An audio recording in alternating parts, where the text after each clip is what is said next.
깨진 다랑아리에 금을 긋다 떠나간 임을 그리며 임금님의 용상이 아닌 이름 없는 백성의 초가집 부엌에서 화려한 비단옷이 아닌 땀과 세월의 흔적이 밴 무명옷 위에서 피어난 이야기입니다.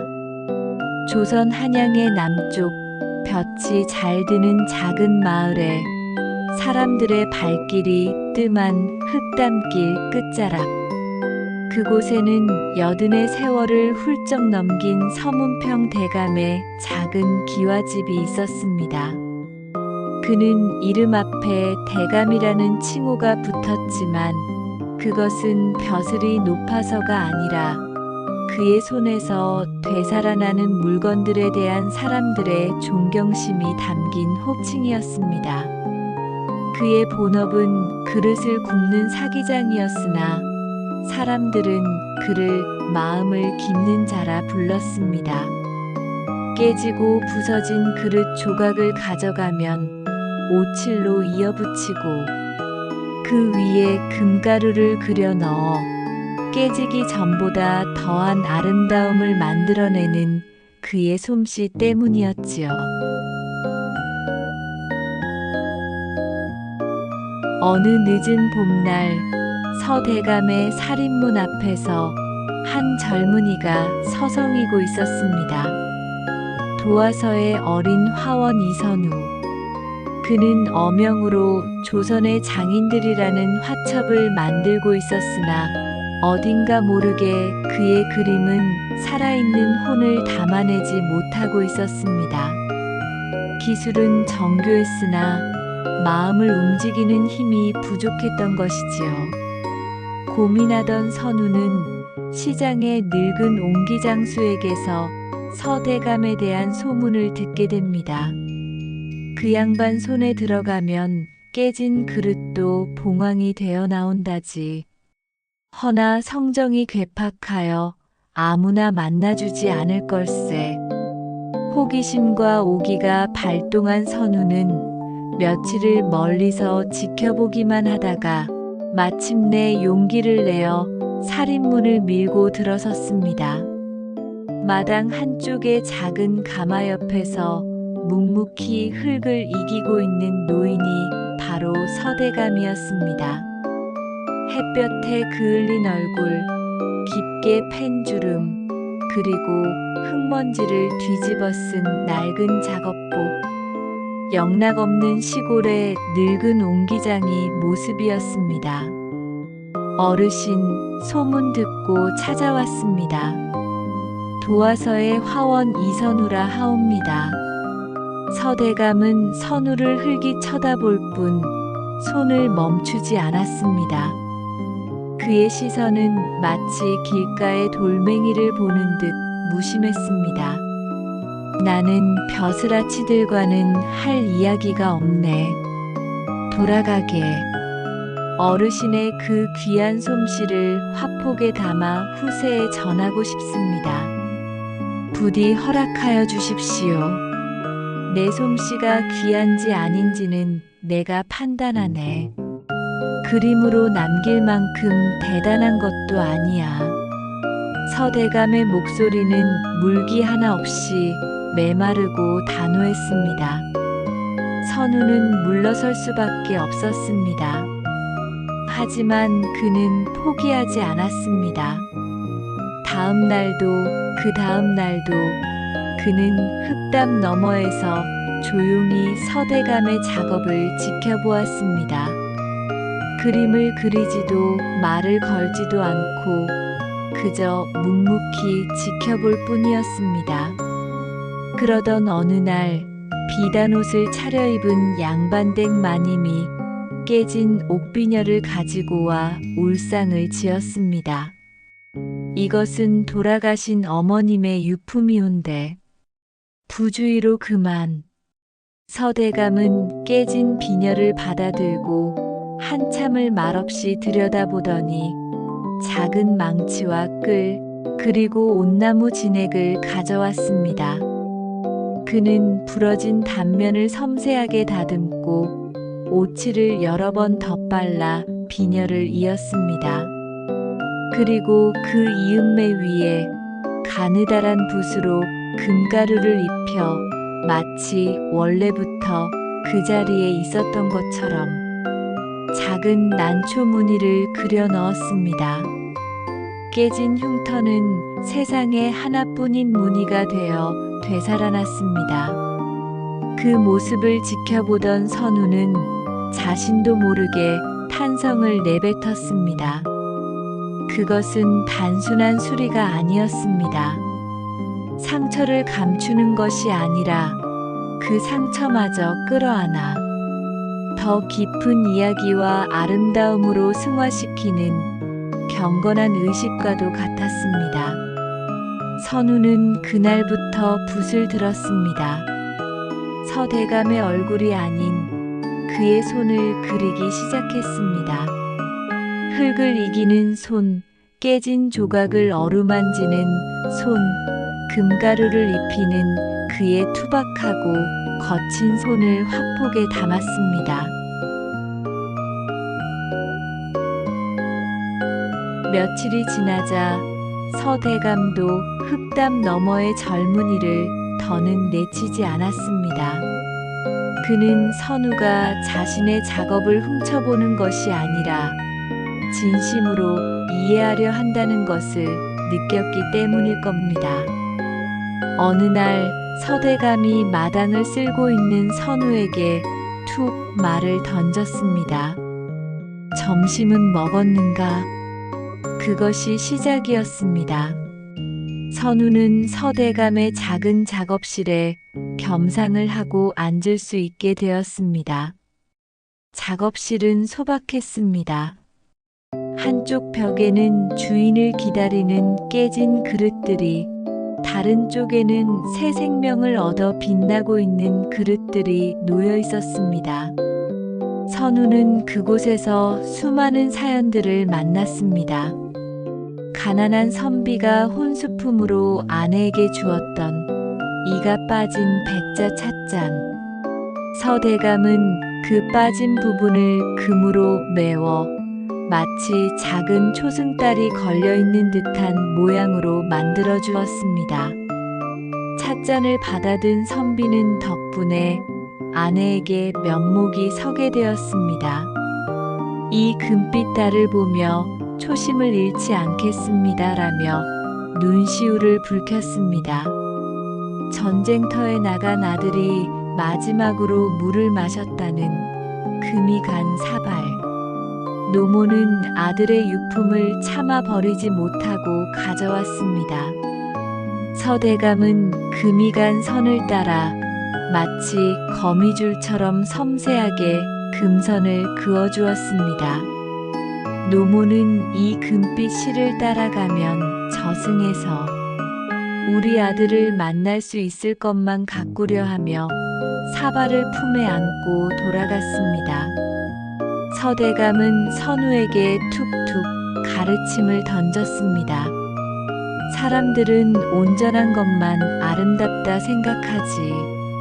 하지만 진정한 아름다움은 상처를 이겨낸 흔적에 있는 법이야. 저 금이 간 자리를 보게. 저곳에 그리움이 있고 회한이 있고 그럼에도 불구하고 살아내야 했던 시간의 이야기가 담겨 있는 걸세. 선우는 그의 말을 화폭에 옮겼습니다. 그의 그림은 이제 단순히 장인의 모습을 베끼는 것이 아니라 그의 철학과 물건에 담긴 사연까지 담아내기 시작했습니다. 그림의 깊이가 더해지고 사람의 마음을 움직이는 힘이 실리기 시작했습니다. 선우는 서대감의 세계에 깊이 매료되었지만 풀리지 않는 의문이 하나 있었습니다. 작업실 가장 안쪽, 가장 귀한 자리로 보이는 곳에 커다란 무명천으로 덮인 무언가가 있었습니다.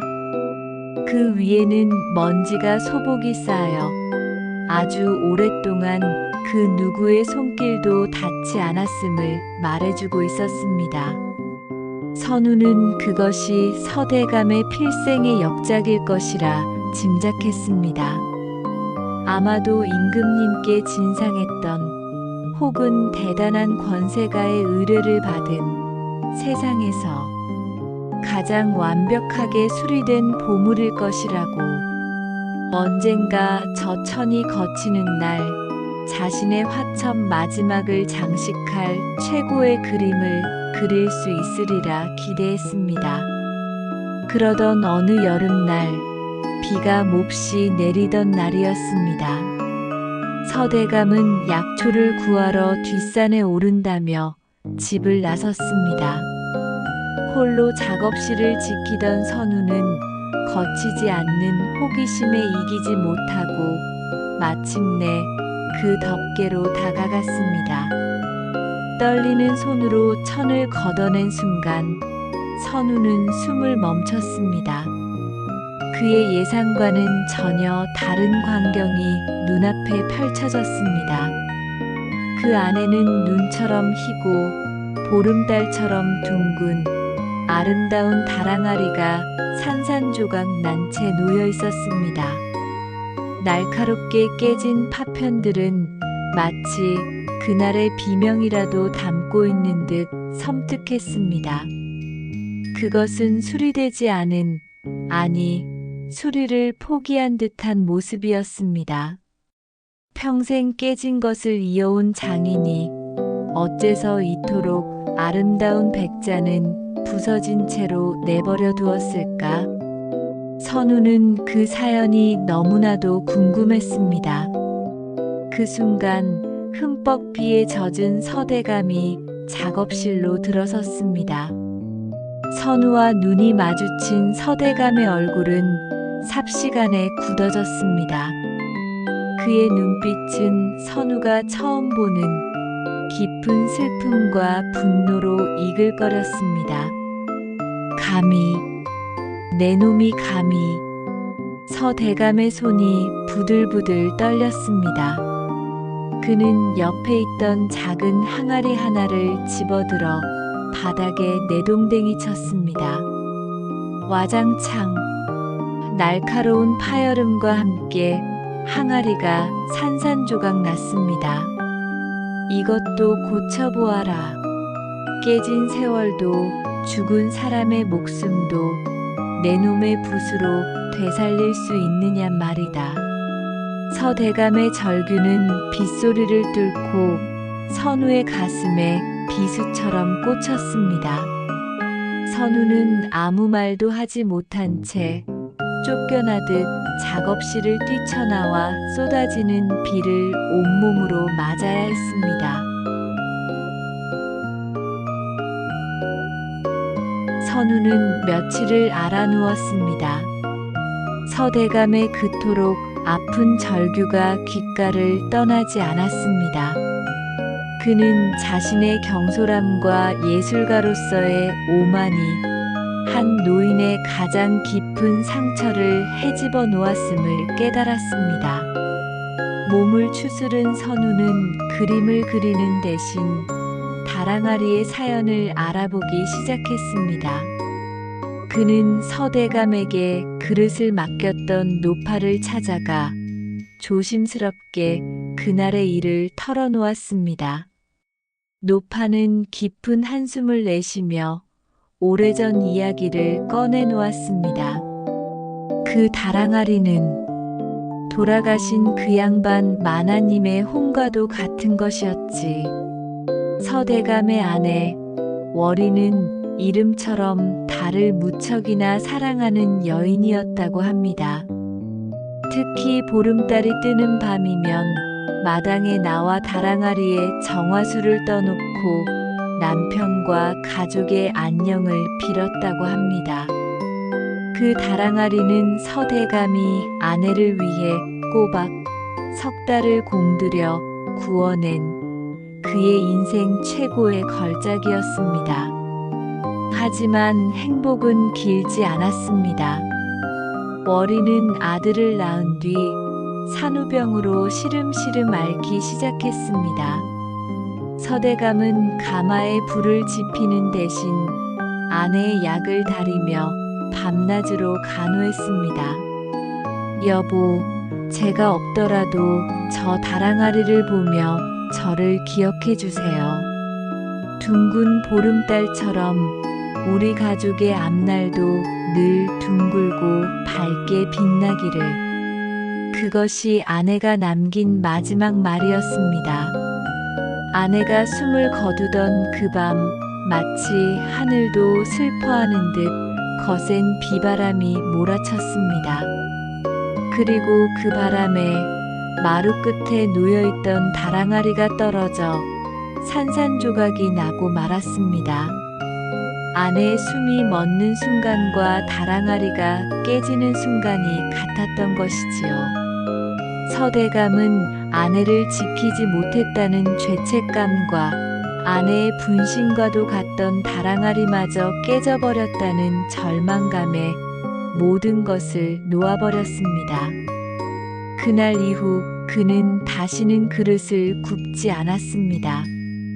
대신 다른 사람들의 깨진 그릇을 기워주며 자신의 부서진 마음을 달래며 살아왔던 것입니다. 차마 깨진 다랑아리 조각들을 버리지 못하고 들여다볼 용기도 없어 천으로 덮어둔 채 수십 년의 세월이 흘렀던 것입니다. 모든 것을 알게 된 선우는 붓을 꺾고 싶을 만큼 깊은 무력감에 빠졌습니다. 그림으로 사람을 위로하겠다던 자신이 얼마나 오만했는지 깨달았습니다. 그는 며칠 밤낮을 고민한 끝에 도화서에 병가를 내고 최고의 온나무 진액과 가장 순도 높은 금가루를 구하기 위해 길을 나섰습니다. 며칠 후 선우는 서대감의 집 앞에 조용히 무릎을 꿇었습니다.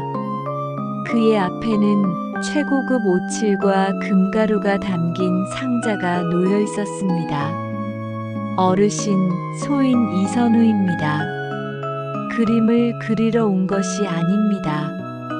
저의 오만함으로 어르신의 마음에 생채기를 낸 것을 기울어 왔습니다. 부디 저 다랑아리를 잊는 법을 가르쳐 주십시오. 어르신의 아픔을 기리는 마음으로 한 조각 한 조각을 잊고 싶습니다. 문이 열리고 서대감이 수척해진 얼굴로 서 있었습니다.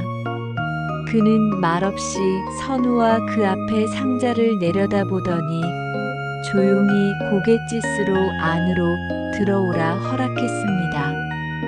그날부터 두 사람은 말없이 다랑아리를 잊기 시작했습니다. 서대감이 조각을 맞추면 선우가 오칠을 발랐습니다. 며칠 밤낮으로 이어진 고된 작업 동안 두 사람 사이에는 많은 대화가 오가지 않았습니다. 하지만 서로의 숨소리와 손끝의 움직임만으로도 그들은 서로의 마음을 읽고 있었습니다. 서대감은 조각을 이으며 처음으로 선우에게 아내의 이야기를 들려주었습니다. 달을 닮은 미소, 고왔던 목소리, 따뜻했던 손길.